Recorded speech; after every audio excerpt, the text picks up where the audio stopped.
Sabes, princesita, que al conocer tu imagen juré amarte siempre con todo el corazón y me hallé cautivado desde aquel instante de tu preciosa boca que aprisionó a mi amor. Y son tus ojos negros, dos faros con sus luces. Alumbra mi camino, tú también has de saber. Lucero mañanero con rayos diamantinos que brindan sus fulgores a un bello amanecer. Bella virgencita amada, como quisiera besar esa tu boca de miel que es de un rico fontanal. Ese tu negro lunar que tienes en la mejilla, que es una maravilla, me embelezo al contemplar.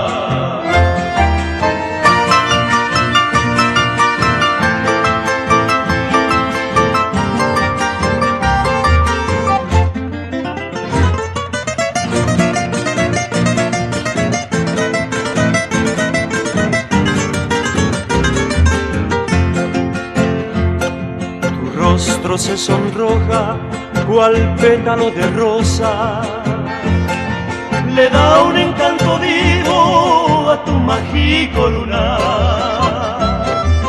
tu amable sonrisa, mi ninfa soberana, es bálsamo que cura a mi pena sin cesar. Quiera Dios que mañana de corazón unidos guiar nuestro destino con mucha felicidad.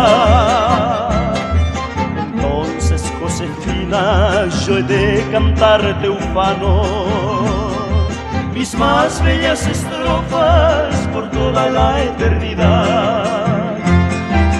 Bella virgencita amada, como quisiera besar esa tu boca de miel que es de un rico fontanal.